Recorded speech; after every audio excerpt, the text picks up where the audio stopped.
VSCC 24 news, सच के आगे कोई नहीं।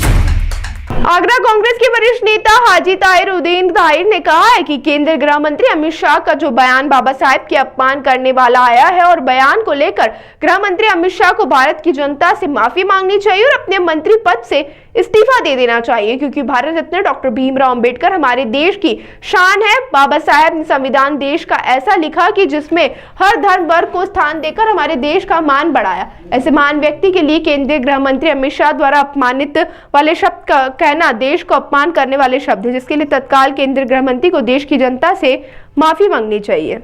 ऐसे महापुरुषों का अपमान भारत देश का अपमान है। कांग्रेस ने हमेशा बाबा साहेब को अपना आदर्श माना, क्योंकि बाबा साहेब ने हमारे देश भारत को संविधान लिखने का काम कर भारत देश को पूरे विश्व में सम्मान दिलाया। भाजपा सिर्फ जाति धर्म हिंदू मुस्लिम मंदिर मस्जिद वाली राजनीति कर भारतीय जनता पार्टी में भारत की जनता को गुमराह करने का काम किया है, जिसके लिए कभी भी भारत की जनता भारतीय जनता पार्टी को माफ नहीं करेगी। ये सराहनीय नहीं है। अब इनके पास आपको ईमानदारी बता, चाहे वो उसके अंदर कोई भी पार्टी हो, बीजेपी पार्टी का तो एक रोल अलग ही है। सारी पार्टियां सबको एक करके चलती है। बीजेपी का तो ये शुरू से सिद्धांत रहा है और उन्होंने उस सिद्धांतों पे बस बीच में मंदिर मस्जिद को लेकर लड़ाया, मंदिर मस्जिद का मुद्दा हट गया तो हिंदू मुस्लिम को लेकर लड़ाया। अब ये सबके टुकड़े कर रहे हैं, हिंदू को अलग मुसलमानों को अलग, अब और ललित को भी दलित को भी और अल्पसंख्यकों को भी, इन सब को भी टुकड़े करके अलग अलग कर रहे हैं। अम्बेडकर बाबा ने जो संविधान बनाया था वो संविधान अकेले खुद नहीं बनाया था, इसमें हिंदुस्तान के बहुत बड़े बड़े अच्छे अच्छे लीडर थे, मंत्री भी थे, प्राइम मिनिस्टर भी थे, सबसे मिलके इसको बनाया था। और उस संविधान का अपमान नहीं हो रहा है, अम्बेडकर जी का अपमान नहीं कर रहा है, इन सब बड़े पुराने और अच्छे लीडरों को भी अपमान हो रहा है। उनकी मान्यता से ये बना था। अब इनके पास कुछ ही नहीं रह गया। अब ये अल्पसंख्यक को अलग करेंगे, दलितों को अलग करेंगे। क्या हिंदुओं में भी तो अलग अलग हैं?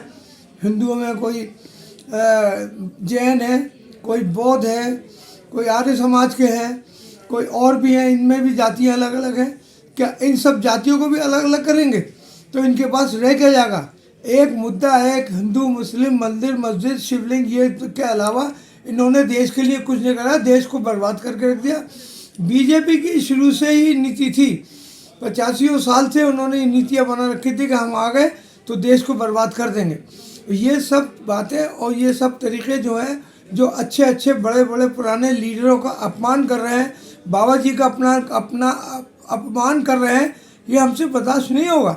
और ये अल्पसंख्यक के ही वजह से, अल्पसंख्यक हिंदुस्तान के अंदर इतना मजबूत हो गया है, जिसकी वजह से अब ये घबरा गए और अल्पसंख्यकों को टुकड़े करना चाह रहे हैं। लिहाजा बीजेपी का काम ही यही है। बीजेपी को अब चौकड़ी भूल गए हैं, वो लोग अपना होश आवाज़ भूल गए हैं, बौखला गए हैं कि वो किसी तरीके से अपना राज नहीं छोड़े। अब उनको पता है इस बार वो बेईमानी से जीत गए और ये पोल खुल गई है, तो अब की बार ये नहीं आने वाले, तो और नए नए मुद्दे निकालना है।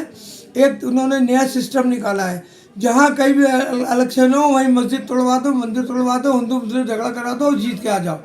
यह तरीका देश को बर्बाद करने का है, देश को बर्बादी की तरफ ले जाने का तरीका है। यहाँ अब हिंदू और मुसलमान और अल्पसंख्यक सब समझ चुके हैं कि राजनीति की चाल है, बीजेपी की राजनीति की चाल है। लिहाजा इसको अब कोई भी कामयाब नहीं होने देगा। ललित हो दलित हो कोई भी हो, वो सब समझ चुके हैं। और दलितों से तो हमारे कांग्रेस के लोग बहुत प्यार करते हैं, संविधान की इज्जत करते हैं।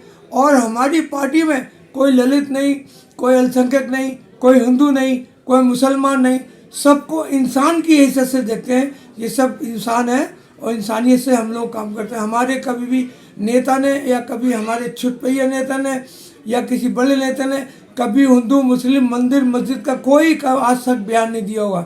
हमारी बच्ची आज लड़ रही है, अपनी दादी की तरह बोल रही है, वो उसको और हमारे भाई संजय गांधी को बहुत बुरी तरह से उल्टा सीधा कह रहे हैं। ये सिर्फ जाहिर होता है और ये सबूत है कि अब इनके बस का काम नहीं है देश चलाना, अब इनके बस का नाम है देश को लड़ाना।